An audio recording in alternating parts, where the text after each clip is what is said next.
Buenas tardes, ¿cómo les va? Con que les quede el 10% de todo lo que voy a hablar, yo me voy a sentir muy satisfecho. Primero agradecerles que me escuchen, porque una cosa es que de repente vengan y digan, che, va a hablar Messi. Y no importa, lo que va a hablar, todo el mundo lo ve. Los que son arquitectos, y si habla Clorindo Testa, bueno, que en paz descanse el arquitecto Álvarez. Pero de repente que venga un don nadie y los invite a hablar de este tema, uno un poco se juega. A ver qué es lo que me va a transmitir, qué conocimientos tiene, experiencia, expertise, etcétera, etcétera, etcétera. Entonces, agradecido que me quieran escuchar, e insisto, con que quede el 10%, me parece que valió la pena este rato que podemos intercambiar opiniones. ¿Cuál es la idea de esta charla? La idea de esta charla es para ver si todos nosotros que de alguna manera nos encargamos o podemos llegar a encargarnos o tenemos contacto de gente que se encarga de la restauración de todo este tema, no tengamos que llegar a las circunstancias que estamos viendo en la primera diapositiva. O sea, ustedes imaginarán que para llegar a esta situación de patología, esto no es ni de un año, ni de dos, ni de tres. Esto, sinceramente, hay una desidia importante. Ahora, ¿por qué lo estoy manifestando en edificios de gran altura? Porque ustedes imagínense que estas fotos, que están tomadas desde un balancín electromecánico, están a 80 metros de altura. Imagínense cuando se cayó este pedazo, que por suerte no lastimó a nadie. Cuando se caiga este pedazo, que por suerte ya no se va a poder caer más, porque justamente esta fachada fue restaurada. Entonces, la idea es ver si entre todos los profesionales, técnicos, nos ponemos un poco la conciencia de transmitir a la gente que no se puede llegar a esto, porque evidentemente esto puede traer una vida, inclusive una vida. Entonces, quizás los que me están escuchando, algunos son de lugares en donde todavía no hay edificios de gran altura, pero tampoco para lastimar, inclusive para un daño mayor, no se necesita mucha altura, se puede hacer una simple ecuación de aceleración de la gravedad por el volumen y peso específico de lo que se cae, y ahí, de alguna manera, uno puede llegar a la conclusión del tremendo daño que puede pasar. Otra de las circunstancias que la gente muchas veces no toma en cuenta es que todos creen que es caída vertical y se olvidan que a la caída vertical hay rebote. O sea, ustedes imagínense algo que cae verticalmente y pega en una saliente. Según de donde caiga, independientemente que el edificio esté retirado de la vía pública, con semejante aceleración de la gravedad, el impacto hace que haya lo que se denomina efecto rebote y realmente puede ir lanzado hacia un lugar en donde evidentemente no es lógico que pasen estas circunstancias. Yo creo que todos somos conscientes de que todo esto se puede evitar. Yo creo que todos somos conscientes de que yo no creo que en muchas partes del mundo esto esté pasando así. Entonces, en la dinámica de nuestra coyuntura desde todo punto de vista, otra de las desprolijidades que tenemos es esto. A pesar que en muchas ciudades existe lo que es la obligación de conservar y de preservar las fachadas, está en el código de edificación, etcétera, etcétera. Entonces yo me pregunto, ¿y por qué pasa esto? Si está todo eso, ¿por qué sigue pasando eso? ¿Tenemos que llegar a esta situación? Entonces, la idea, porque seguramente muchos de ustedes deben de tener experiencia en trabajos de esta naturaleza, etcétera, etcétera. Yo lo que voy a hacer es tratar de darles una inyección para ver si entre todos cambiamos el chip de algo realmente que nace mal. De entrada vamos mal. Y ahora se los voy a demostrar. Porque de entrada no se proyecta el mantenimiento de los edificios. Y ni hablar cuando el edificio es de gran altura. Y yo se los voy a demostrar. Entonces, la situación es que de repente, para estos grandes emprendimientos, se junta el sanitarista, se junta el electricista, se junta el de calefacción, se junta el de ascensores, se junta el de aire acondicionado para frío, hacen un hermoso equipo para no fallar en nada. ¿Dónde está el experto en mantenimiento? Es una asignatura pendiente, ni se toma en cuenta. O sea, son situaciones que, bueno, que se arregle el que venga, el que después tenga el toro por las astas para definir la situación del edificio, que se arregle. Después que vea cómo hace para colgar la gente, etcétera, etcétera. Y yo voy a tratar de demostrarles a ustedes que los trabajos en todo esto no es nada más ir y restaurar, que a lo mejor dentro de todo son patologías y técnicas conocidas por todos, pero atrás de eso hay toda una espalda que hay que tener, un conocimiento, etcétera, etcétera, etcétera, que lamentablemente se ve totalmente tergiversado porque no se piensa, porque no se proyecta, porque no se deja preparados los edificios para eso. Entonces, claro, de repente hay que hacer alguna intervención puntual porque se está algo por caer, y el trabajo para sacar lo que se está por caer, para repararlo, etcétera, etcétera, sale X pesos. El montaje para la accesibilidad de todo eso sale 10 veces más. Y ahí empieza, ¿cómo? Yo voy a gastar 10 veces más para llegar hasta ahí, porque bueno, esa es otra de las cosas. El operario tiene que estar cómodo, seguro, etcétera, etcétera, etcétera. Entonces, con esta primera imagen, nada más piensen cuando, si no lo hubiesen agarrado a tiempo, se desprendía eso que caía, eso está exactamente a 80 metros de altura. Exactamente a 80 metros de altura. Bien. Como les decía, hay la asignatura que hay es proyectar el mantenimiento, no existe. O sea, en el manual de hacer nacer un edificio, el mantenimiento no existe, la posvida no existe. Ustedes me dirán, sí, pero yo conozco el edificio que hizo César Pelli en Mar del Plata, excelente proyecto, y que ya tiene manual de mantenimiento. Bravo, perdón, bienvenido. Eduardo, que te interrumpa. Fíjate si no tenés personas que están intentando ingresar en admitir, participantes admitir. Perdón a todos. ¿Eso me toca a mí? Sí. Perdón que los interrumpamos. Uy. Uno solo ahí, ¿puede ser? Ya está, listo, ya está, sí, uno solo, listo. Uy, mil disculpas. Muchas gracias. Oh. Bueno. El que ingresó recién, mil disculpas, se perdió la introducción, se perdió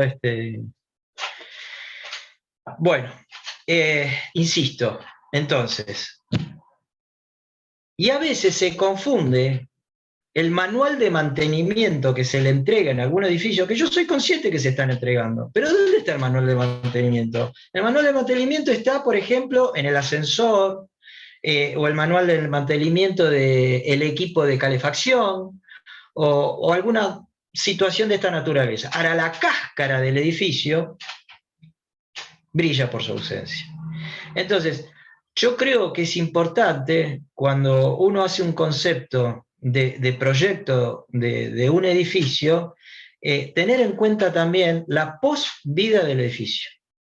Porque ahora ustedes van a ver que entra en juego un montón de situaciones que complica que todo esto sea fácil, sea rápido, porque hay algunos actores que ponen trabas en esta situación de poder hacer el mantenimiento, que ya se los voy a mostrar, y otros que es el propio edificio el que pone la traba para poder hacerlo. Entonces, si empezamos a tomar en cuenta que existe un ítem desde el inicio de un edificio que es el mantenimiento, me parece que muchas de estas situaciones que se está viviendo se podrían evitar, porque ahora entonces vamos a ir viendo de qué se trata. Entonces, ¿se puede proyectar el mantenimiento de un edificio? Sí, por supuesto. Y el que ya está edificado, también. Porque es una manera de adelantarse a que cuando pase algo ya esté implementado los sistemas de accesibilidad. Entonces, ¿qué vamos a entender por proyectar el mantenimiento de un edificio? Hay 4 ítems que son fundamentales: el predictivo, el preventivo, el correctivo y el que lamentablemente vivimos nosotros, el reactivo.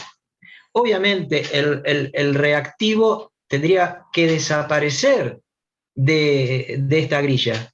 Yo no lo tendría ni que poner, porque no tendríamos que reaccionar, tendríamos que accionar. El predictivo es definir lo siguiente: bueno, no todos los edificios son iguales. Entonces, según el edificio, es la tabla de mantenimiento que yo tengo que hacer. Ejemplo, no es lo mismo un edificio con piel de vidrio que un edificio con hormigón visto, que un edificio con ladrillo visto, que un edificio con revoque, y así puedo seguir sumando.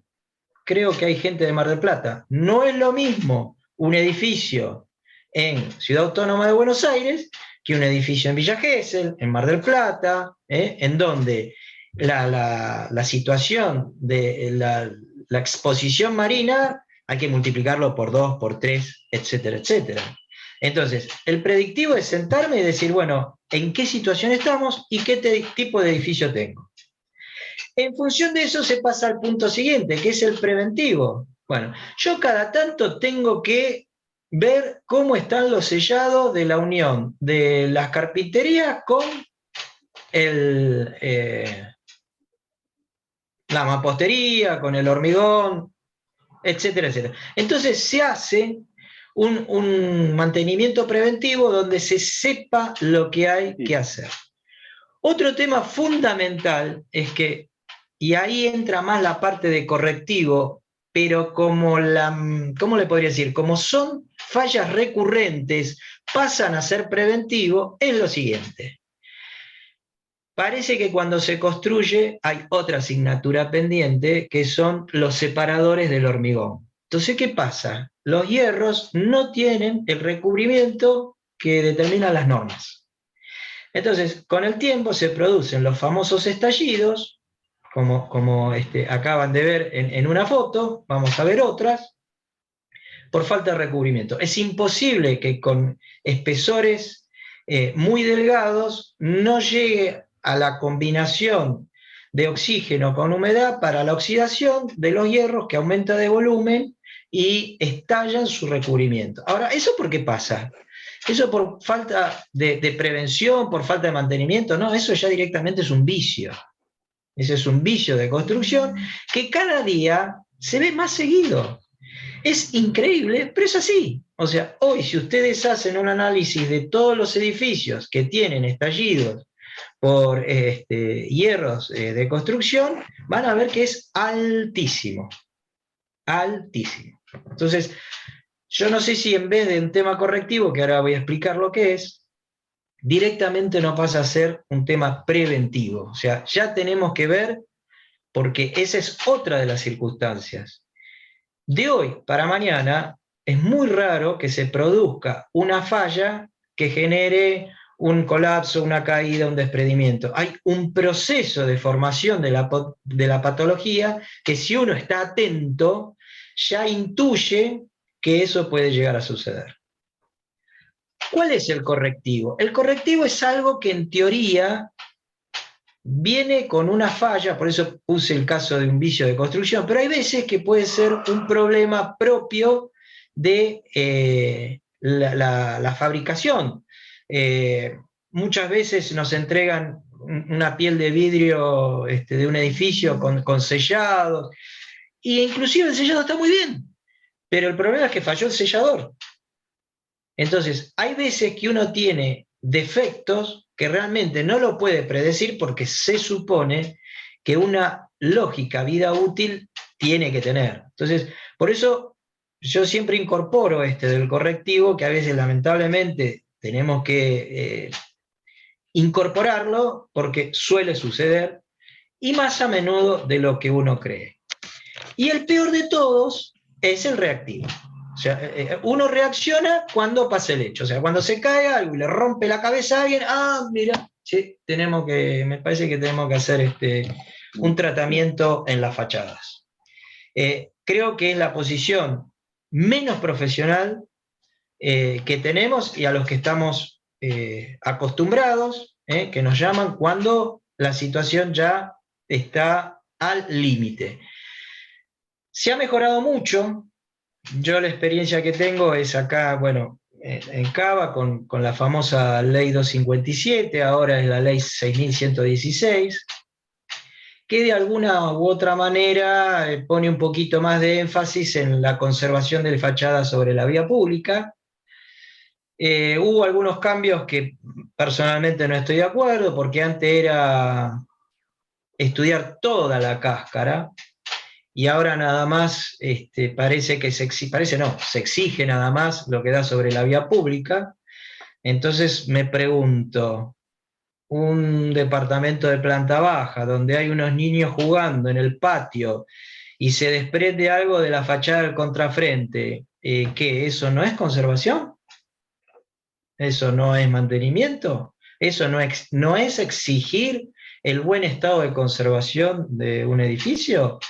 Pero bueno, no vamos a entrar en esos detalles. Hay otras ciudades que también lo implementan y me parece que con mejor llegada, como puede ser Mar del Plata. Bueno, la gente de Mar del Plata me podrá corregir o no. Veo que inclusive ellos tienen hasta implementado el sistema de protección inferior, tienen que tener el cartel. Me parece un poco más profesional, más prolijo, más todo.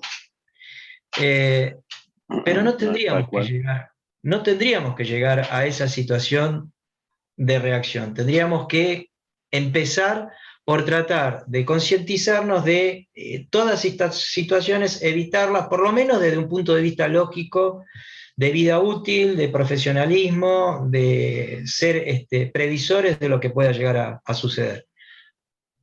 Se puede proyectar un mantenimiento. Por supuesto que se puede proyectar desde el día cero. Bien. Cuando yo hablo de que hay un montón de situaciones que están detrás de solamente colgar un equipo, tener buena accesibilidad, tener los conocimientos técnicos de reparación, hay en juego un montón de entornos que dificultan que esto sea aceitado. Y que quizás por eso también se alargan los plazos de decisiones. Por ejemplo, es importante tener en cuenta que desde el año 95 hay, gracias a Dios, normas de higiene y seguridad que se implementaron muy bien. Cada vez se concientiza más sobre la empresa, sobre los operarios. Ahora, esos sistemas de fijación de elementos y equipos de altura tienen que tener su correlato en el propio edificio, porque de alguna manera todo lo que sean los equipamientos y los sistemas para que el operario trabaje en forma segura, tiene que tener puntos estables de fijación que van a ver que en muchas oportunidades es muy difícil, se complica. Y se complica porque nunca se pensó que el día de mañana, en algún momento, esa cáscara se tiene que mantener. Entonces, no pierdan de vista el punto de esto, ténganlo presente. Definir circulaciones, accesos. Seguramente a muchos de ustedes les tiene que tocar montar un balancín. El balancín, como ustedes saben, tienen plumas, vamos a ver algunas acá.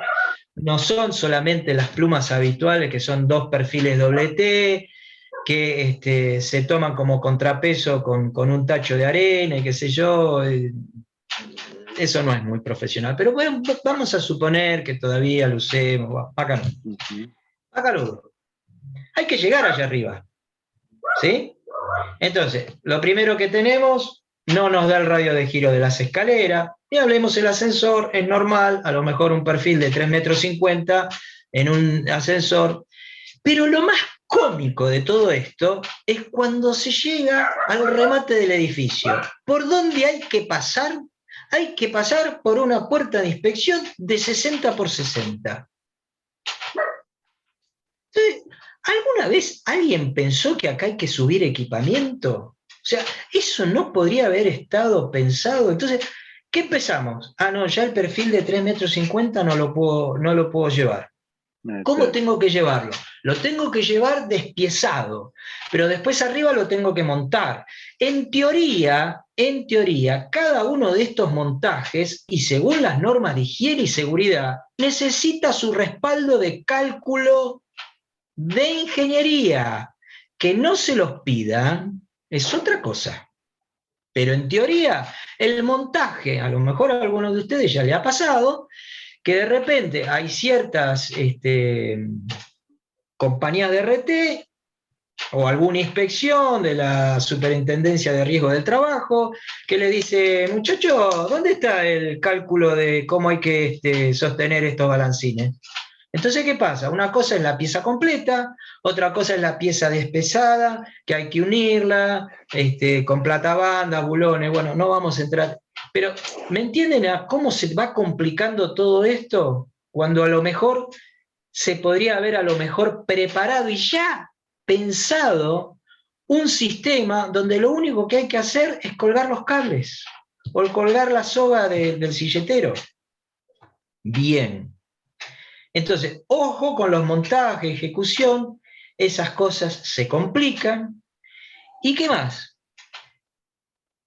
Cuando ustedes hacen una estadística de las patologías más recurrentes en todo esto, hace que uno tenga que tener mucho más abierta la mente para tratar de accionar en forma rápida, ¿sí?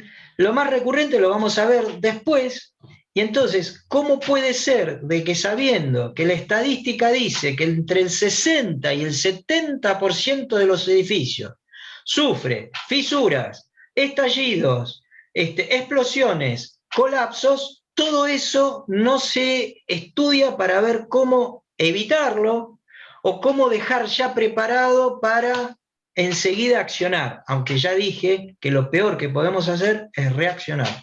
Lo que tenemos que tratar nosotros es de prevenir. Un tema que nadie le da importancia, que es la servidumbre de paso. Bien, yo soy perito a su vez. ¿Ustedes saben la cantidad de pericias que tuve que hacer porque el señor del último piso, la señora del último piso, se opone a que le cuelguen los equipos de altura desde su balcón terraza? Si a nadie les pasó, siéntanse triunfadores. ¿Qué pasa con todo esto? Hay gente que realmente dice que no, y es no. ¿Y cómo se termina todo esto? En juicios, en mediaciones, etcétera, etcétera. Y les voy a decir una donde yo fui perito y donde yo fui una de las personas que hizo la restauración. ¿Sabe qué dijo el juez? El juez dijo así: ingeniero, ¿hay alguna posibilidad de montar los equipos sin que de alguna manera se utilice la servidumbre de paso de este propietario? O sea, de no apoyar nada en su balcón terraza. Yo no puedo aducir ignorancia. Le digo, sí, se tendría que hacer un brazo telescópico. ¿Cómo? Me dice el juez. Sí, se hace un brazo telescópico. De la parte superior hay que proyectar algo que se despliegue ¿sí?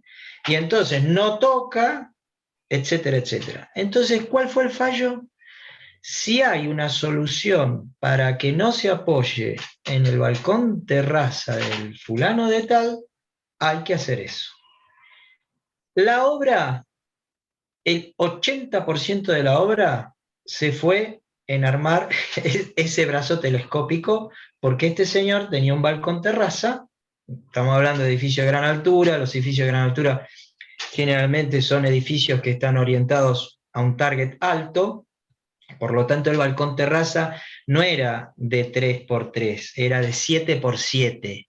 Entonces, este brazo telescópico tenía un voladizo de 7 metros. Está, ¿eh?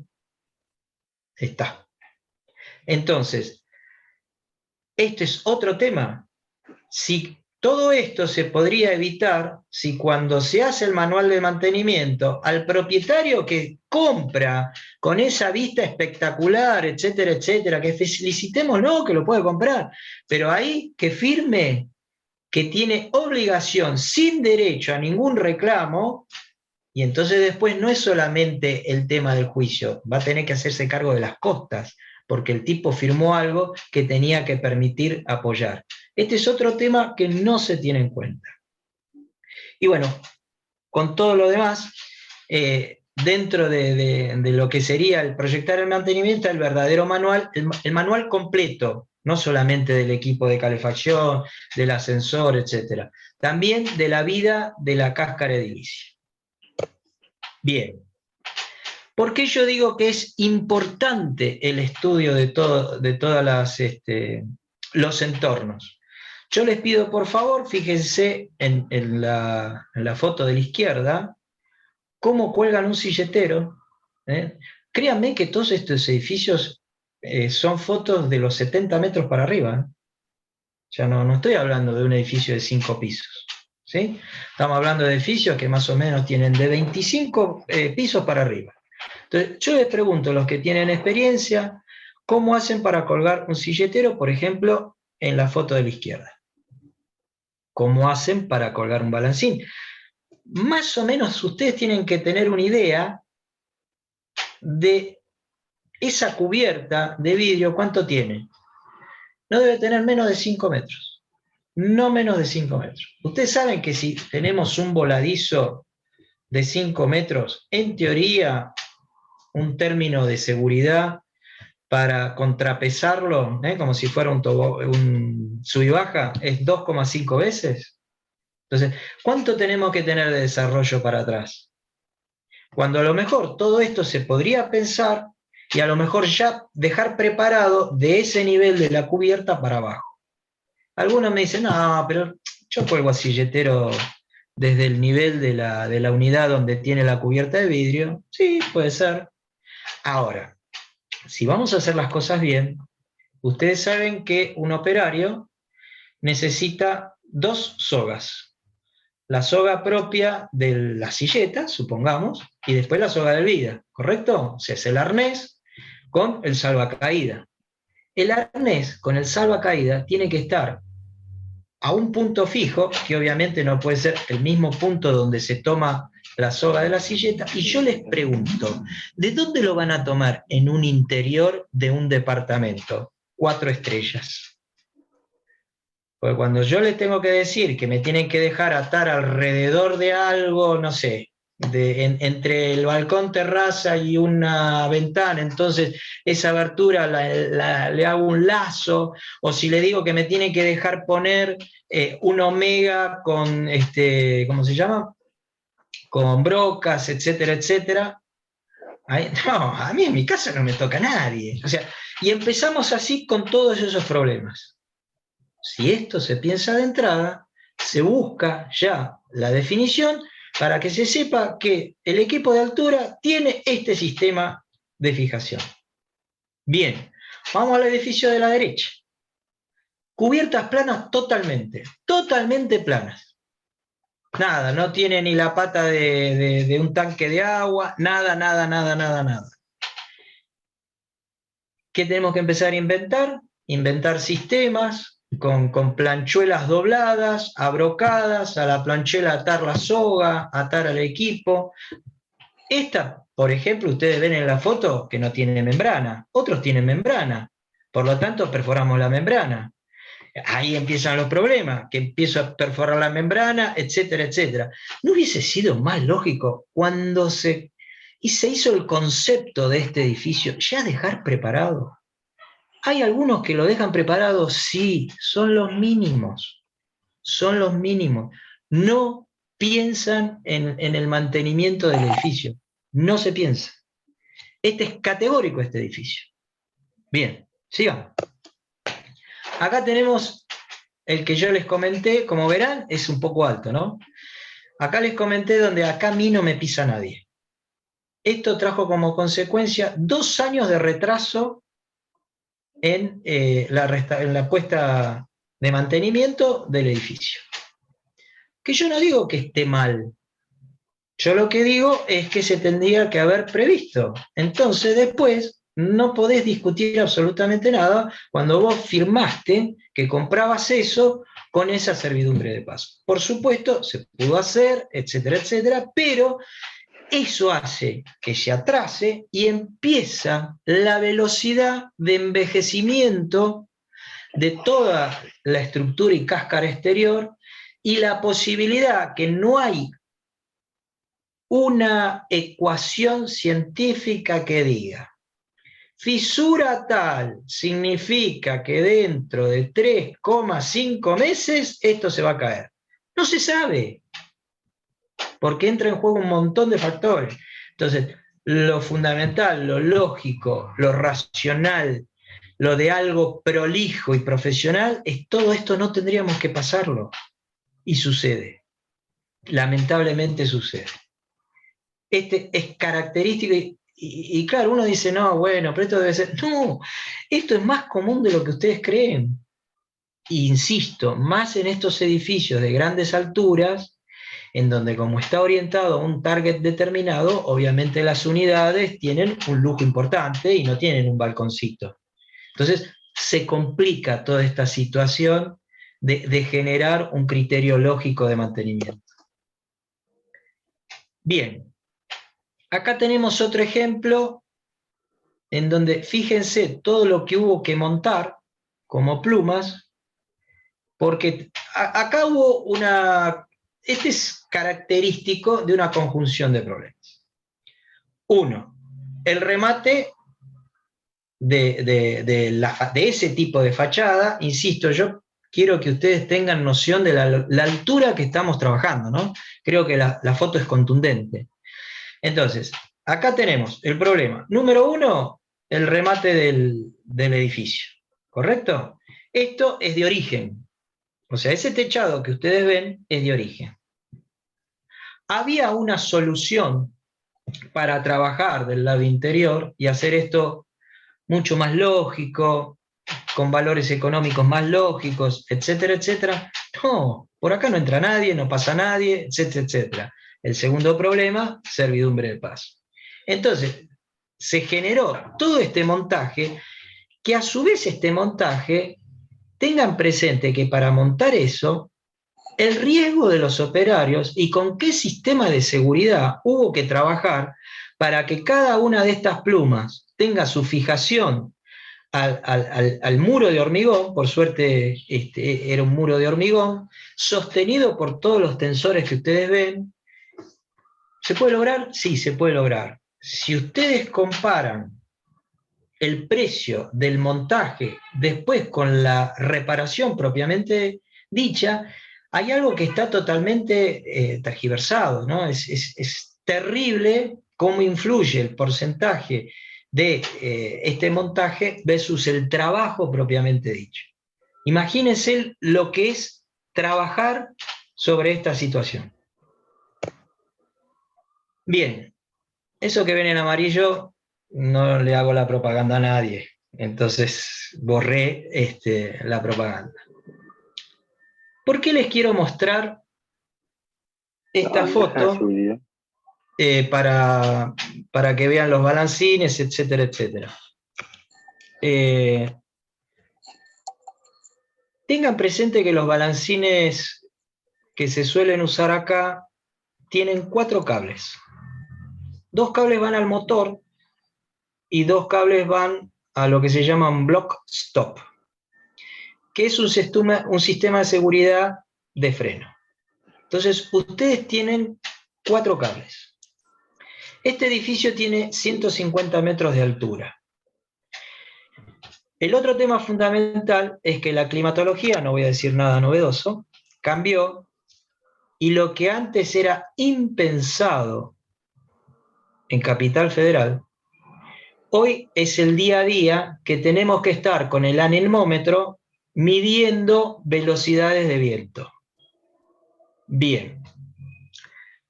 Acá me pueden dar una mano si hay alguno de Mar del Plata y qué sé yo, que debe tener vientos superiores, ¿no? Este balancín que ustedes ven ahí no pesa menos de 800 kilos, una cosa así.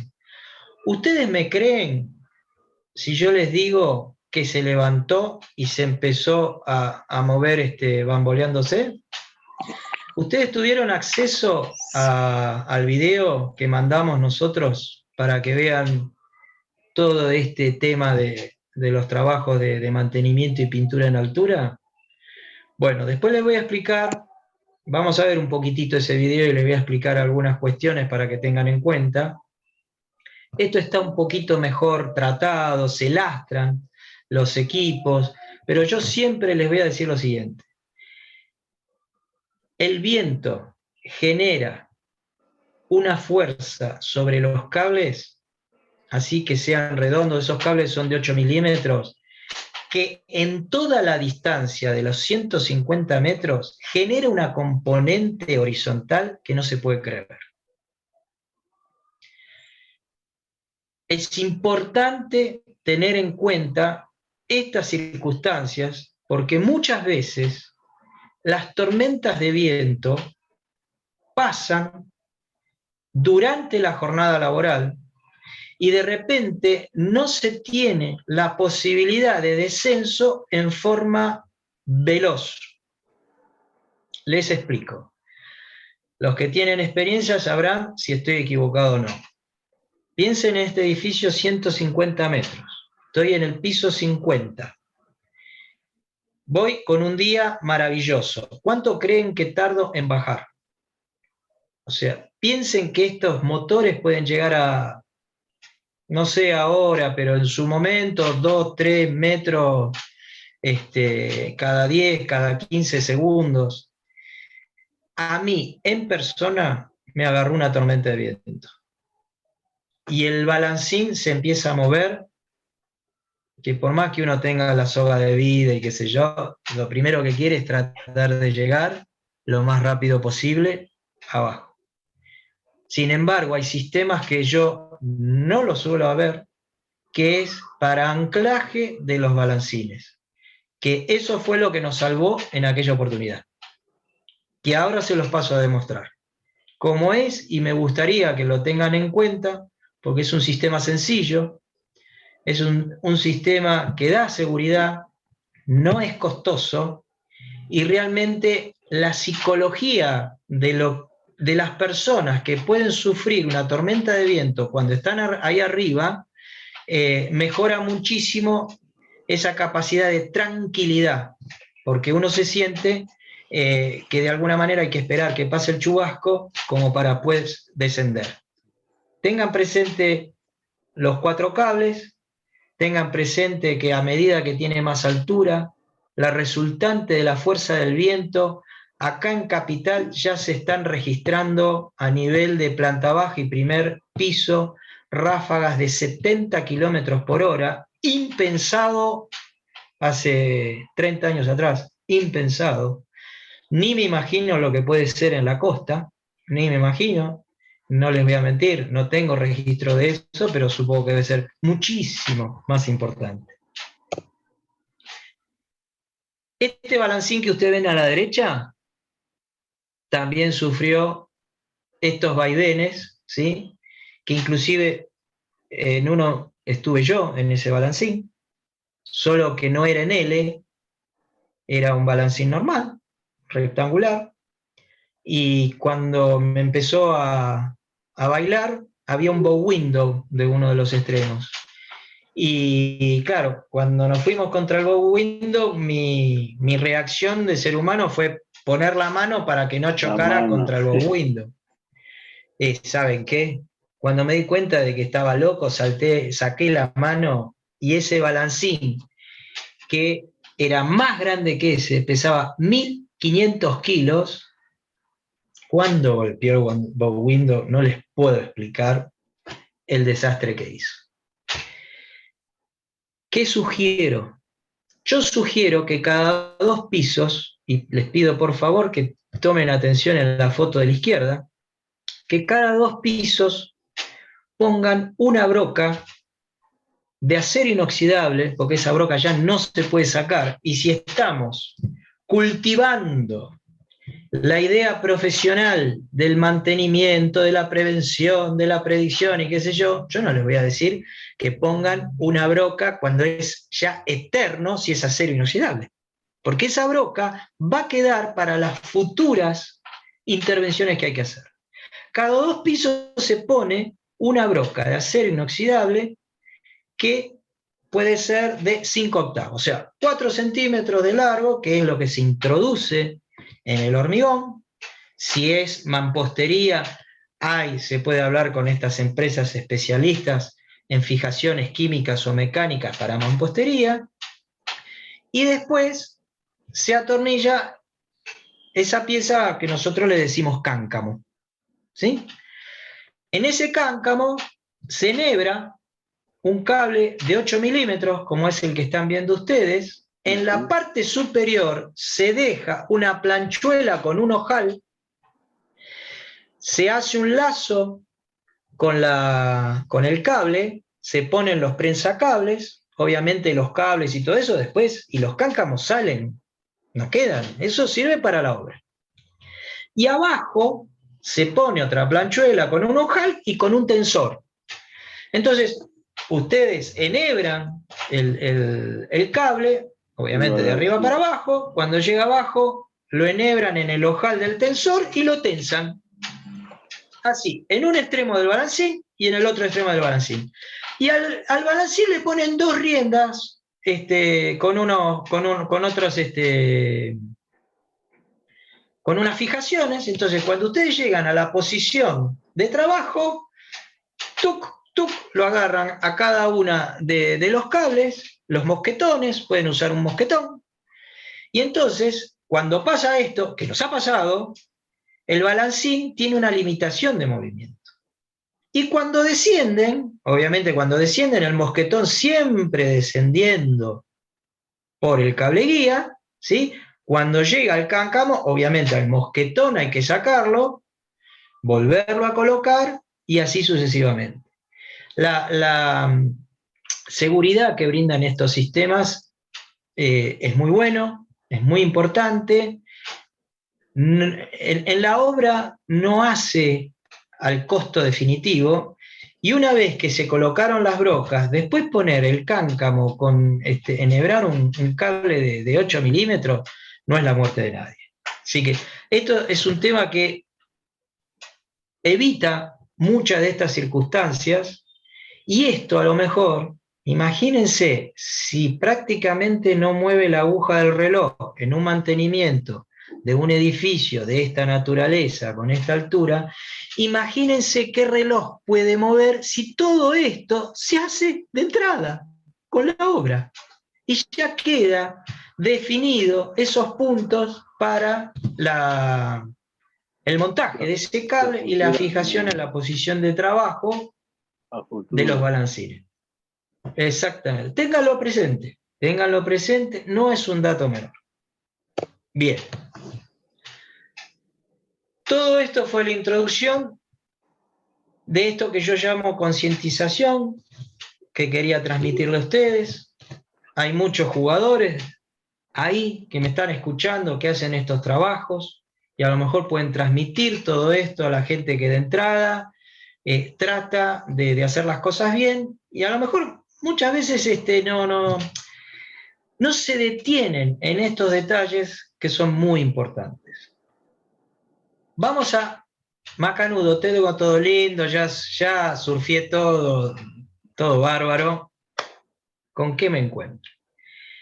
Mire, los registros que nosotros tenemos acá y que supongo que pasa en la mayoría de las ciudades de nuestro país, son estallidos que muchas veces la gente relaciona estallido con oxidación. Y yo le voy a mostrar que muchas veces no es solamente eso. Hay otras patologías que hay que tener en cuenta y que se producen más frecuentemente de lo que uno cree. Fisuras. Tema terrible. Las fisuras realmente es impresionante porque ahora vamos a ver las distintas familias de fisura. Y la fisura es una discontinuidad que inicia cualquier proceso de envejecimiento y que, como dije hace un tiempito, no hay una ecuación de velocidad de estallido, desprendimiento, etcétera, etcétera. Va a depender de los entornos y de una serie de datos que influyen para inclusive hasta un envejecimiento precoz. Los frentines de balcón es un día a día. Yo creo que si caminamos las ciudades y miramos un poco cada uno de los frentines, también nos vamos a llevar la sorpresa de la cantidad que hay con patologías diversas.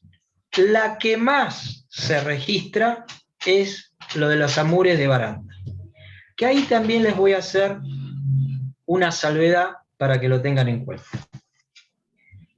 Y otro de las grandes también patologías son cuando hay nivelaciones. O sea, ustedes hacen, por ejemplo, un frentín y cuando tiran el calandro, ¿no? Esto ya estoy hablando de vicios de construcción. Cuando tiran el calandro, claro, uno le quedó más adentro, le quedó un poquitito más afuera, qué sé yo, entonces se empiezan a nivelar. Cuando se empieza a nivelar, lo que se hace es, se sobrepone morteros sobre sustratos de una consistencia y de un origen distinto. Por lo tanto, tenemos que tener en cuenta que los comportamientos de esos materiales también va a ser distinto. Y si a eso le sumamos que le quieren incorporar velocidad, rapidez, entonces no se limpia bien, queda pulverulento, no se humecta, queda seco, no se utilizan puentes de adherencia, que ahí les voy a dar una opinión de cómo utilizar los puentes de adherencia, etcétera, etcétera, etcétera. Todo eso, hacemos un lindo cóctel y ese cóctel se registra con patologías de desprendimientos. ¿Qué hay más? Sí, hay más. Yo acá lo que les quiero transmitir es lo que más ocurre y a lo mejor lo que sí se puede hacer, y entrando en el nivel de prevención, hacer inspecciones con silleteros y cuando ya empezamos a ver alguna reacción que intuya alguna de estas patologías, ya intervenir. No esperar a que se produzca ni el total colapso, ni que esté ahí latente, que en cualquier viento fuerte lo va a tirar. Porque hay veces que también a lo mejor les debe haber pasado que uno va a hacer una restauración de esta naturaleza y lo saca con la mano. Lo sacó con la mano. No se cayó porque obviamente la fisura terminó un continente que justo estaba apoyado sobre algo más abajo, no vino ninguna fuerza de viento que lo haya desplazado, y entonces estaba ahí quietita. Ahora, en cualquier otra circunstancia, ¡pum!, se cae. Bien. ¿Se acuerda que le dije que los estallidos siempre estaban asociados a hierros generalmente con proceso de corrosión? Bueno, miren esta situación. Grave de por sí. ¿Por qué grave? Porque ahí hay una patología que se llama aplastamiento. ¿Esto qué significa? Lo que ustedes ven acá, se ve el cursor, ¿no? ¿Se ve el cursor? Sí. Sí. Gracias. Lo que ustedes ven acá es una viga. Es una viga de una dimensión muy importante, de una longitud muy importante, y para que ustedes tengan en cuenta, toda viga tiene una flecha admisible. O sea, en nuestros cálculos, tanto voladizos, hay flechas admisibles, ¿sí? Entonces, puede ser que tenga una cierta deformación. Esta pared, a mi juicio, tiene dos situaciones muy difíciles. Primero, ¿de qué color está pintado? De negro. Aplauso, medalla y beso. De negro. Cuerpo negro. Negro. Y miren que yo soy negro, ¿eh? No soy ni Brad Pitt ni nada, no tengo nada. Pero hermano, negro. Justamente tan expuesto, con las dilataciones que tiene, trabaja como cuerpo negro. No hay pintura que por más que se fabrique, que la hay, dure eternamente. Entonces, la temperatura que toma ese ladrillo es impresionante. Si a la dilatación ustedes le suman una pequeña flexión de la viga, hay un aplaste. Ese aplaste trajo como consecuencia, fíjense que es un ladrillo especial, yo no sé si alcanzan a ver, que no es macizo. Si hubiese sido macizo, es otro tema. No es macizo, es hueco, puesto de soga, entonces partió la pared de la parte hueca. Cuando partió, salió despedido. ¿Cuándo se dieron cuenta que estaba pasando todo esto? Cuando los edificios vecinos dijeron, che, flaco, acá en el patio o en el césped, que yo, mirá los pedazos de color negro que tengo, miro para allá y es de tu edificio. Bueno, la sacaron barata. ¿Y qué otro error hay acá? Cuando llegan con el ladrillo al fondo de viga, en vez de dejar una cámara de dilatación justamente por toda esta situación, color negro, longitudes de vigas grandes, qué sé yo, lo calzaron con concreto, encima con concreto. O sea, les digo, porque yo tuve que hacer ese estudio y no tenía cal. Entonces, peor, porque un mortero de cemento, cal y arena, cierta plasticidad puede llegar a tener. Y a lo mejor revienta un poquitito más el mortero y no el ladrillo. Entonces, ojo con estos estallidos. Esto es puntual y acá sí tengo que ser realista, que esto no es. Estábamos hablando de estadísticas, de registros y demás. Esto sí no es algo muy común. Pero en caso de que ocurra, etcétera, etcétera, bueno, tener presente estas cuestiones, ¿no? Yo sé que hay veces que es difícil cambiar la mentalidad de un cierto concepto estético, pero yo siempre trato de evitar los colores que tienden a cuerpo negro. O sea, siempre trato de que sea lo más reflectivo posible porque sé que redunda en mejor vida útil, envejecimiento retardado, etcétera, etcétera. Así que si les toca algo parecido, no pierdan de vista, seguramente no van a poder cambiar color, etcétera, etcétera, sí, pero por lo menos en los encuentros tratarlos de otra manera para permitir un poco ese trabajo a lo que va a estar sometido el edificio. Esto sumado, muchachos y chicas, que acá son edificios generalmente torre. Los edificios de gran altura generalmente son edificios torre. Los edificios torres tienen un movimiento importante que también está dentro del cálculo. O sea, no hay que asustarse porque a lo mejor habrán sentido nombrar que un movimiento de tierra en San Juan o en Mendoza, de repente en los edificios altos de acá de Buenos Aires, vieron que la lámpara se movía, deben haber escuchado, yo lo escuché, entonces eso es por repercusión de la estratificación del suelo que llega, bueno, no importa la teoría, se mueve. Uy, se movió, no está calculado, está todo pensado, ¿sí? Pero esos movimientos, obviamente, al edificio, de alguna manera lo tiene que contrarrestar. Entonces, cuanto mejor esté conceptuado la tecnología de toda esta situación, mejor va a ser que evitemos este tipo de situaciones. Después dijimos las fisuras. Bueno, la familia de fisuras son muy grandes, hay una norma donde establece cuáles los distintos criterios. Pasamos de fisuras capilares a microfisuras, a fisuras y a grietas. Ni voy a entrar en tema de grietas porque estaríamos en una situación extrema que ya iba más allá de un mantenimiento, no tiene sentido. Lo que más tenemos contacto con esta situación de patología son fisuras por contracción del hormigón, que son, ahora van a ver unas fotos, que son fisuritas, ¿sí? Que son como pelitos, típicas, que muchas veces como son verticales, a veces se las confunde con falta de hierro por corte, no es así, es por contracción de Fraude o variaciones térmicas muy importantes durante el periodo de endurecimiento del hormigón. Obviamente después tenemos esas fisuras que uno nota y que cuando uno investiga un poquitito, atrás hay un principio de oxidación de las barras, y después otras fisuras que son estructurales, que no llegan a ser grietas, llegan a ser fallas de proyecto y demás, de estructura, pero no por eso se va a venir abajo el edificio, ni mucho menos. Lo que yo me gustaría transmitirles es, toda fisura menor a 0,2 milímetros, directamente deséchenla.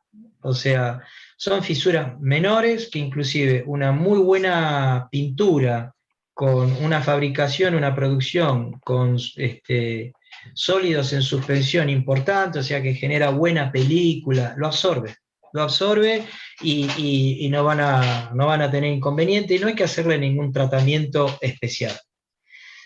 Para las fisuras mayores a 0,2 milímetros, ahí quizás lo recomendable es decirle al edificio, bueno, vos quisiste trabajar acá, porque la fisura también es un concepto inteligente del edificio. Yo quiero trabajar acá. ¿Por qué? Porque acá hay algún defecto.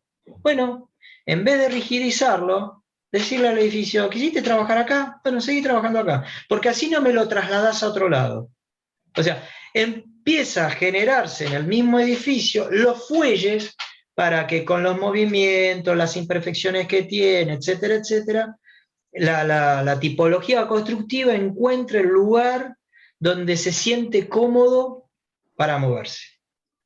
Abrimos la fisura, colocamos los selladores, siempre respetando la hoja técnica del fabricante.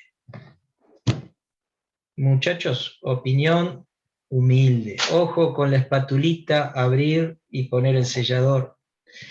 Tengan cuidado con eso. Yo sé que es el día a día de todas las obras, etcétera, etcétera. Pero, a ver, yo les quiero ser concreto en algo, quizás ustedes lo saben, y perdonen que sea extenso en esto.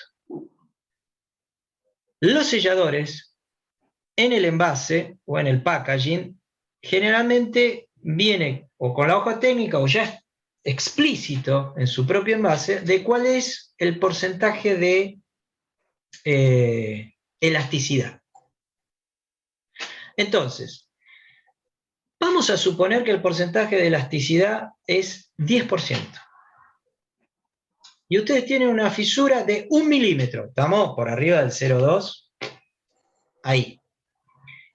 1 milímetro. Si la fisura se abre 1 milímetro, se abrió el 100%, muchachos. Chicas, sí. No hay sellador que aguante. Es obvio que hay que abrirlo.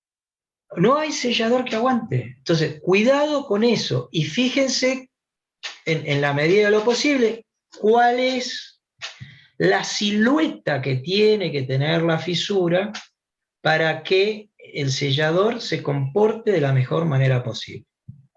Y otra sugerencia. Generalmente se abre, a lo mejor se le hace una canaladura según el zigzagueo de la fisura, etcétera, etcétera, y se coloca el sellador. No lo recomiendo hacer así. Yo lo recomiendo que pongan un bajo junta. Y alguno me estará pensando, no, pues yo no voy a hacer una profundidad de 12 milímetros para poner uno de esos bajos junta o algo por el estilo de polietileno expandido y qué sé yo. No hace falta. Cinta de enmascarar, ¿sí? La doblan, la ponen como bajo junta y después extrusan el sellador. Entonces, esa cinta de enmascarar, por más que el sellador se pegue, la cinta de enmascarar no se pega a los costados. Y el sellador, de la mejor manera que trabaja, es efecto chicle, ¿eh? O sea, así. Si está pegado al fondo, cuando el sellador quiere ser así, si está muy pegado al fondo, se puede desprender de alguno de los flancos. Ojo con eso, ténganlo en cuenta. Temas fisuras y temas selladores, quizás también lo otro que es importante, y no sé si les ha pasado en alguna obra, lo llaman y le dicen, che, mirá, se volvió a abrir la fisura. Uy, la pucha, se volvió la fisura. Bueno, cuelgan al silletero y no es que la fisura se abrió, se oscureció, que es distinto. ¿Por qué? Porque los selladores, para mantener su elasticidad, tienen una consistencia media pegajosa. Entonces, el material pulverulento de suciedad, la polución que hay en los entornos de las ciudades, cuando pega contra una pared y llueve, se limpia. Cuando pega con un sellador, se pega. Entonces, también ahí a lo mejor conviene poner un overbatching, que le dicen, es una palabrita linda, inglesa, pónganle agua arriba, puede ser. Una venda de fibras sintéticas embebida en pintura elastomérica y sobre eso un revoque plástico. Siempre traten de ser compatibles con la técnica. Si yo estoy poniendo una base elástica, mínimamente lo que sigue tiene que ser plástico. No puede ser algo rígido, porque si no, no me va a acompañar el movimiento. Eso puede prolongar hasta que realmente se abra esta protección y quede el sellador expuesto, porque generalmente los selladores a lo mejor tienen un poquito más de elasticidad que inclusive una pintura. Aunque las pinturas dicen que tienen un porcentaje, sí, a lo mejor el primer año, segundo año, después va perdiendo como todo, se va perdiendo la parte líquida, evapora y cada vez la película se va rigidizando más. Entonces tampoco nada es eterno. Ese es otro tema que yo discuto mucho, que las pinturas duran 10 años. ¿En dónde duran 10 años? En el tacho. En el tacho yo no digo nada. En el tacho puede ser que dure 10 años. En la pared. O sea, si vos me decís la pintura dura 10 años, la gente toma eso fácil, lo tamiza fácil. No, escuchame, esto tiene que durar 10 años. No, señora, pero señor, eso está puesto en un sustrato que trabaja, contrae, dilata, puede tener problemas de saponificación y que yo. Entonces después ustedes tienen que hacer un manual de justificaciones para decirle, mi trabajo está bien hecho, pero a mí me dijeron que la pintura dura 10 años. Así que, bueno, cuidado con eso también. Tema fisuras, más sugerencias que esa no tengo, son las experiencias que he vivido en estos años de trabajo. Acá tienen típico, característico, fisuras por contracción. Estas son fisuritas así. Tengan presente que para que la foto tenga cierta fidelidad y no se pixele, yo la estoy aumentando, etcétera, etcétera, y parecería que fuera una fisura que es superior a 0,2 milímetros. No, no. Y quizá la otra pregunta que se tienen que hacer es, ¿cómo mido la fisura?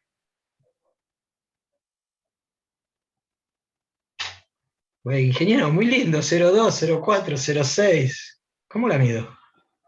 No puedo usar un calibre ni nada de eso. Bueno, les cuento, yo no guardo secretos. Las bujías tienen lo que se llaman sondas, ¿sí? Vayan a cualquier venta de accesorios de auto y se compran las sondas de las bujías y empiezan de 0,1 milímetro, 0,1, 0,15, 0,2, hay de distintas, ¿no? La sonda es una plaquita metálica con el espesor que estamos hablando. Entonces ustedes toman esa plaquita, si la pueden introducir, si el 0,2 lo pueden introducir, cambien de familia, de fisuras. Si no lo pueden introducir, quédense tranquilos.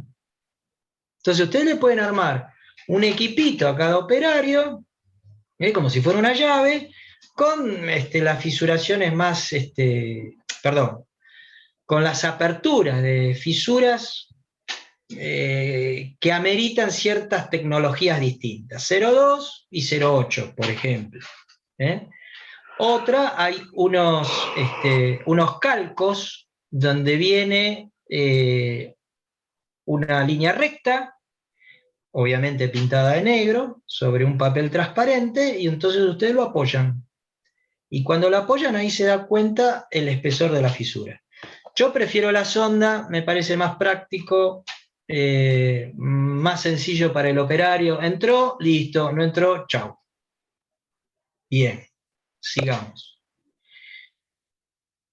Habíamos dicho estallidos, habíamos dicho fisuras, y ahora empezamos con estallidos que no siempre sean de hierro. Les mostré lo de la mampostería. Y ahora empezamos con lo que también lo vemos a menudo, que son los frentines de balcón. Bien, acá tenemos un problema también de proyecto. ¿Qué? ¿Está mal usar esa baranda? No, no es que está mal. Lo que yo diría es, si vos vas a proyectar esto, tenés que concientizar a la gente que tiene que estudiar la situación del edificio más exactamente, mantenimiento. ¿Por qué? Porque si ustedes se dan cuenta, esto es un perfil de tubo. El perfil de tubo tiene doble problema de corrosión. La corrosión propia externa y la corrosión interna que se llama por aireación diferenciada. Porque es imposible generar un vacío adentro de este perfil.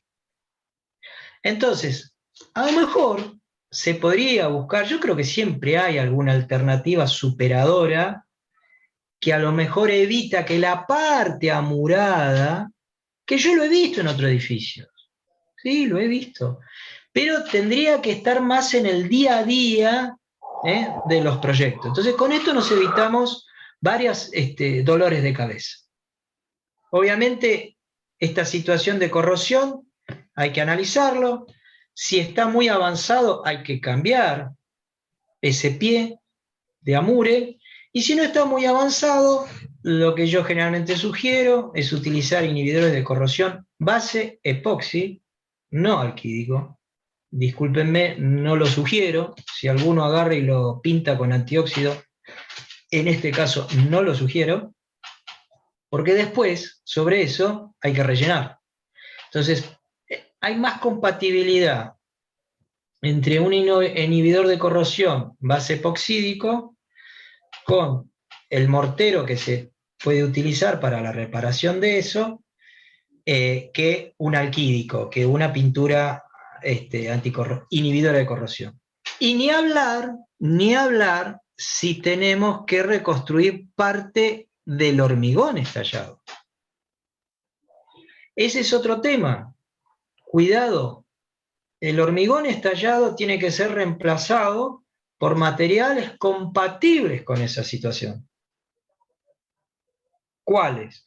Tenemos empresas de primer nivel, no una, varias, que venden productos químicos para la construcción que, respetando la hoja técnica de ese producto, puede llegar a restaurarse hasta un determinado volumen de hormigón y se comporta como si fuera un hormigón o mejor.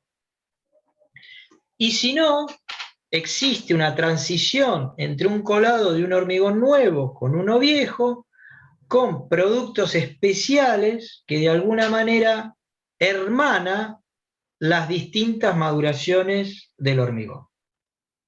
Esa es otra cuestión que yo veo que generalmente se trata de recomponer ese volumen con morteros tradicionales, o con un hormigoncito así hecho muy, muy, muy casero, no se lo vincula bien con el original y eso se fisura muy pronto porque se comportan de distinta manera. Este es un tema que les quiero comentar. El otro tema es que esperen que se me perdió el cursor, acá está. El otro tema es cuando yo digo cómo la prevención. Cuando ustedes ven una fisura de esta naturaleza, listo, ya ahí tienen que intervenir. No hay que esperar a que se haga otra fisura. No, ya ahí es un signo. Señores, el amure de la baranda está trabajando, está listo. Hay que manos a la obra. Bien. Este sigue siendo un perfil estructural. No es estructural, es un tubo con las mismas circunstancias de la foto anterior. Lo que les quiero demostrar es que hay veces que no se necesita llegar al desprendimiento para darse cuenta de que ya hay algo que está enfermo. Entonces, a lo mejor está en la habilidad de la administración, del encargado de las grandes torres y qué sé yo, planificar y decir, este año hago toda una revisión. Me fijo cómo están los frentines, etcétera, etcétera. En la foto que sigue tenemos, si ustedes se fijan acá, ya se está cerrando la fisura. Esto en cualquier momento se cae. Y después acá tenemos una fisura longitudinal. Y también, como verán, tiene una fisura que intuye claramente un problema de oxidación de la pata. ¿Nada más de la pata? Bien. Señores, las barandas de larga longitud, cuando está conformado por tubos y cuanto más piezas de esa naturaleza tienen, más dilatación tiene. Más dilatación tiene. Si ustedes tienen algún amigo, les pasó y qué sé yo, que tienen una puerta de hierro y la puerta de hierro está hecha totalmente en tubos, recuerden o pregunten si en verano no les cuesta que cierre la puerta. Pregúntenlo. Acá hay otro proceso de dilatación que ha pasado, que la baranda se deforma en este sentido. Entonces hay fuerzas resultantes horizontales que coadyuvan, se potencian con este desprendimiento. 1. 2. Esta fisura horizontal es claramente una diferenciación de trabajo entre la losa y el paquete constructivo que puede ser contrapiso, carga, etcétera, etcétera. Otro tema, generalmente asignatura pendiente de muchos de los profesionales, no se enojen si toco algún corazoncito, la junta de dilatación no existe en los pisos. Tiene que existir. La junta de dilatación tiene que existir. No existe cerámica que no tenga una pequeña cambio volumétrico por temperatura. Y si no, que lo diga el packaging. Si en el packaging dice que no contrae, no dilata, bueno, listo, se hace cargo el fabricante. Yo los invito a que lean los packaging de los revestimientos y van a ver que el 90% dice colocar conjunta no menor a. Nadie le da importancia a ese dato. No, a mí no me gusta la junta, póngalo a tope. Después pasan estas cosas. O sea, no tiene capacidad O sea, ¿por qué pide el fabricante eso? Porque ante cualquier cambio volumétrico, lo primero que estalla es la pastina y no se engloba el revestimiento y no genera un transporte de esa dilatación al frentil del balcón. Otro tema muy común a tener en cuenta. Bueno, ya estamos llegando a su fin. Acá, como ven, tenemos perfectamente una fisura lineal. Esta fisura lineal en el frentil está... Uy, esperen que pasé a la otra. Esta fisura lineal tiene, o este frentil tiene dos patologías. Uno, el amure de esta baranda que está corrida, y otra es esta nivelación que se hizo para darle terminación a la carguita del balcón. Ustedes no lo ven desde ahí, pero tiene una carguita. Esa carguita seguramente se debe haber hecho sobre un material seco, sin sacar el polvo, etcétera, etcétera, etcétera. Yo lo que siempre recomiendo es, una vez que se saca el polvo, humectar la superficie y los puentes de adherencia, los que están ustedes acostumbrados, así como viene del tacho, lo pincelan sobre lo que humectaron, con los deditos, cuando notan que está pegajoso, ahí proyectan el mortero, que el mortero también tiene que tener el puente de adherencia. Esto es típico. Hay veces que yo no recomiendo demoler porque está firme, es nada más por el distinto comportamiento de los materiales, entonces aconsejo tratarlo como si fuera una fisura. Algunos le ponen una malla de fibras de plástico de 5 por 5 milímetros, que se usan mucho en reboques, está bien, es una buena alternativa. Y hay veces que, si no puedes contra ello, únete, porque ya es un vicio de construcción que es muy difícil de resolver. Y acá tenemos, bueno, las famosas procesos de desidia. Esto que está acá es a 90 metros de altura, no le saco ni le pongo nada. Esto se cayó a 90 metros de altura.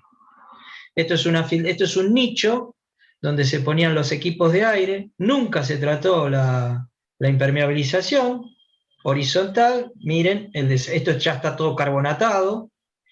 Ese hormigón no existe más, es más, terminamos sacándolo, es irrecuperable. Y esta es una pieza donde acá, como verán, el hierro está bastante bien. ¿Cuál fue el problema acá? Acá fue un problema de colado defectuoso donde deben haber quedado oquedades internas impresionantes. Entonces, se debe haber fisurado, debe haber entrado agua, seguramente, Y obviamente el estallido en realidad no es solamente el estallido por la oxidación del hierro, es también por la disgregación interna que tiene. Esto es terrible, fíjense lo que pasa acá, 80 metros de altura. Todo esto se tiene que recomponer, insisto, con productos para la construcción, de las empresas líderes en el mercado, pero no tendríamos que llegar a esto. O sea, antes que pase todo esto, evidentemente primero hubo una fisura, se debe haber hinchado, se debe haber englobado y no pasa nada. Bueno, mi objetivo como conclusión es a ver si le transmití que nosotros tenemos que ser artífice de concientizar a los que generan los proyectos de inicio. No vamos a poder luchar contra un vicio de construcción, porque bueno, eso es una ejecución, pero sí podemos luchar para que de movida los edificios estén preparados para que el mantenimiento sea algo sencillo, rápido, concreto, preventivo, y no llegar a tener que lamentar a veces siniestros muy desagradables. Yo no tengo más que decirles, acepto que me hagan algunas preguntas y si no hay preguntas, muchas gracias por no haberse ido, perdón si los aburrí y a disposición de ustedes para el que me quiera hacer preguntas. Si quieren para hacer las preguntas, pueden habilitar sus micrófonos, y que lo que le vamos a pedir es que levanten la mano, así somos ordenados, si alguien quiere hacer una consulta al ingeniero Burguiñón. Lo pueden Sí. hacer por el chat como escribieron, no hay problema. Vamos unos segundos, por si alguien quiere escribir en el chat. Buenas tardes. Sí, adelante, por favor, tu pregunta. Gracias primero por la charla, la verdad que a mí me sirvió un montón. No, la pregunta que voy a hacer, si bien no es sobre edificios en altura puntualmente, sino es sobre las fisuras que son horizontales en una pared portante, por ejemplo, que es un caso que tengo en una obra y quizás suma a la corrección y el mejoramiento. Esa pared, mira, pueden ser varias cuestiones. Si es muy horizontal, no tenés ningún empuje colapsante, o sea, atrás de esa fisura no hay un contrapiso, nada a esa misma altura, no. No. ¿De qué espesor estamos hablando? No, es una pared divisoria de unos 12 centímetros. ¿Qué longitud tiene? La pared, perdón. Sí, la longitud, no la altura. Primero te pregunto la longitud. Sí, tendrá unos 3 metros. Poquito. Sí. ¿Y la altura? La altura también, es una metros. casa de techos altos, tiene casi 3 metros. O sea, es una mampostería circunscripta. ¿Está circunscripta en la estructura de hormigón? O sea, No, está no entre tiene hormigón. perdón, me dijiste que es importante. A Sí. los 3 metros, 3 metros y 3 metros, ¿cómo rompiste la longitud de pandeo? ¿Tenés una columna? ¿Tenés una pared que es perpendicular? Ay, se Te cortó maté. un poco, pero bueno, te entendí. O sea, no, es una pared divisoria entre dos dormitorios, y las paredes que están linderas a esos 3 metros son paredes portantes de 45. Una de 30 y otra de 45. ¿Pusiste algún hierro? No, todavía no se intervino en nada, es la situación No sabés si ¿dónde se produce la fisura? ¿En la mezcla de asiento o en el ladrillo? No, en la mezcla. ¿Hiciste algún cateo? No, todavía nada. Bueno, lo primero que tenés que ver es hacer un cateo. Primero fíjate, porque muchas veces cada tantas hiladas, para reforzar un poco, se ponen hierros. Y a lo mejor lo que se está produciendo ahí es una oxidación del hierro. Okay. U otra, la mezcla de asiento se proyectó sobre algo que estaba muy sucio, muy seco, y entonces se fisuró. Claro. Ok, perfecto. El resto todo más que claro. Muchísimas gracias, Evangelina. Bueno, no sé si alguien más quiere hacer otra consulta. ¿Lo puede hacer? Sí, Hola. por favor, Francisco.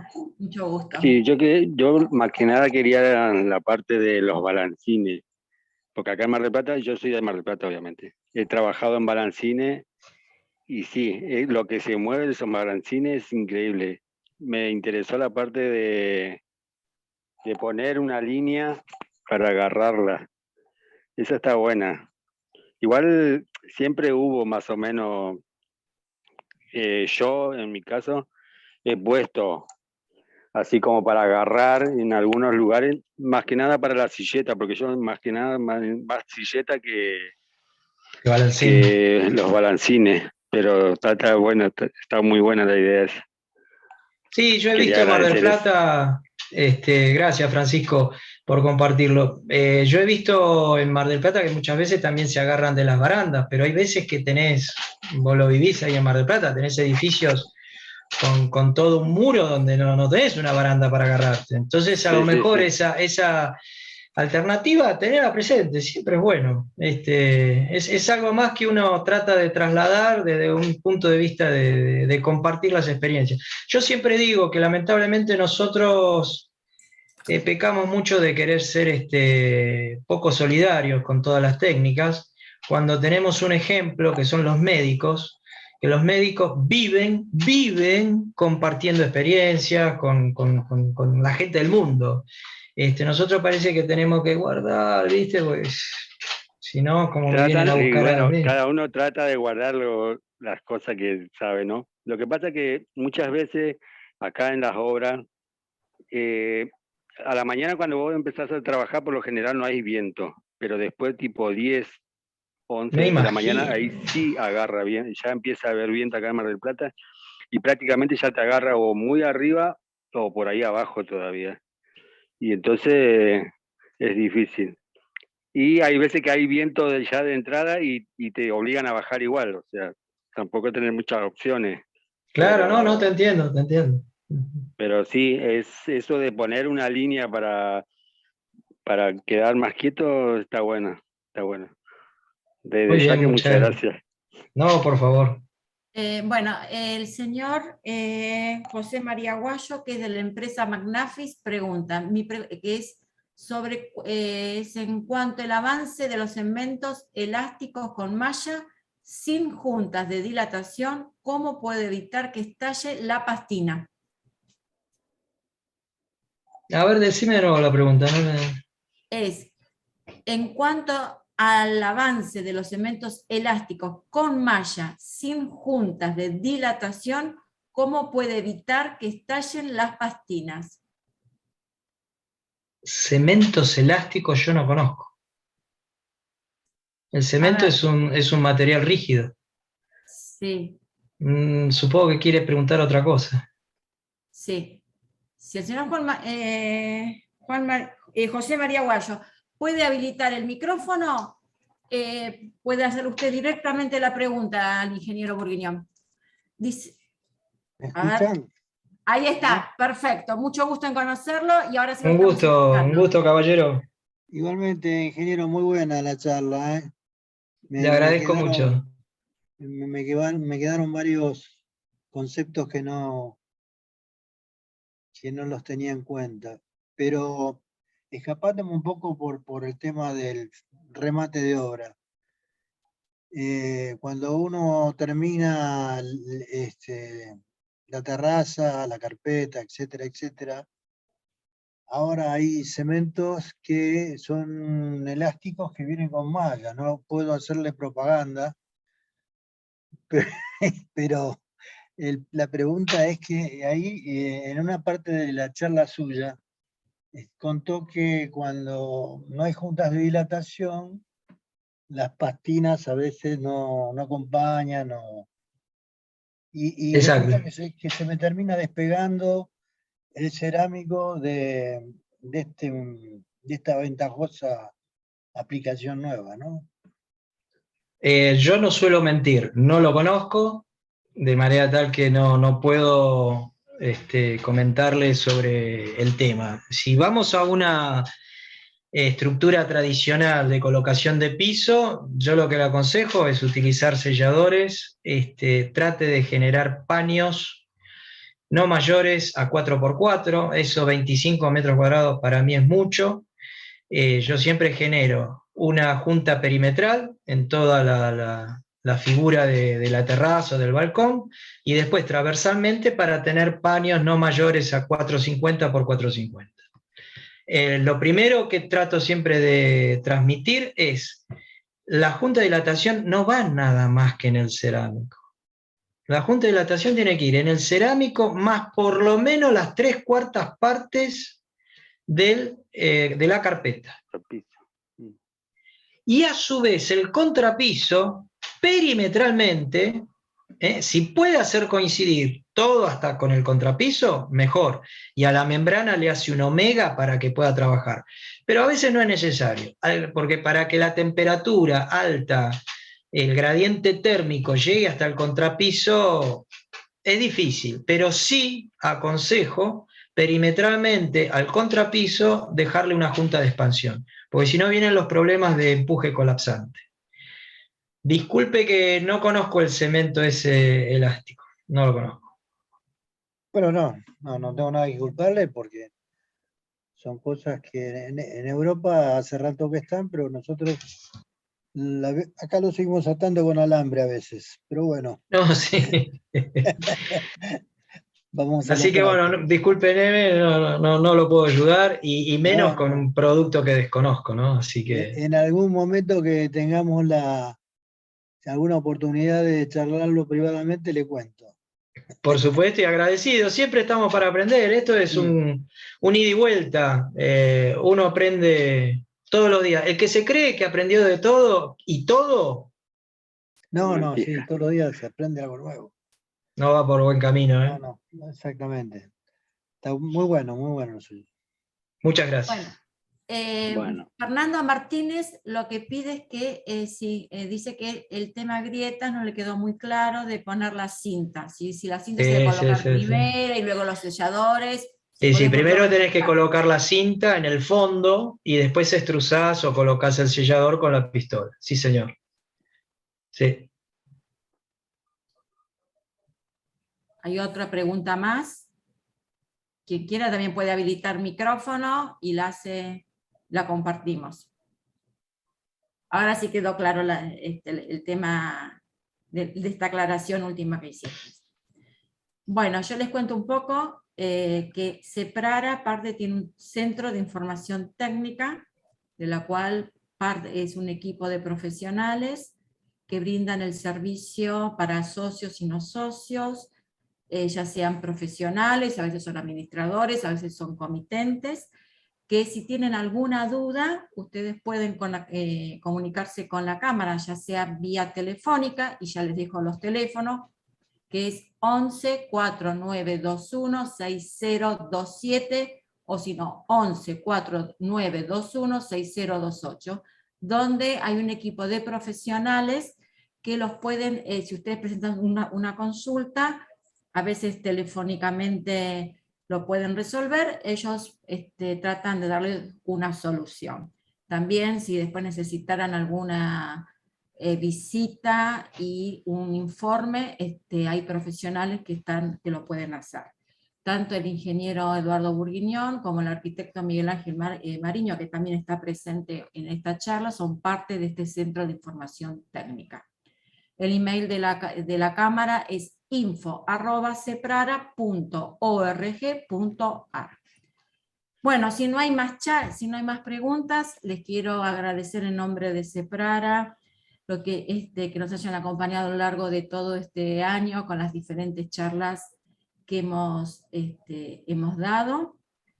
Esperamos verlos el año que viene, cuando comencemos nuestro nuevo ciclo 2022 de charlas. Así que bueno, los mantendremos informados. Si después quieren contactar al ingeniero Burguiñón para hacerle alguna otra pregunta, bueno, comuníquense con la cámara que nosotros los pondremos en contacto. Por mi parte, muchísimas gracias. Eduardo.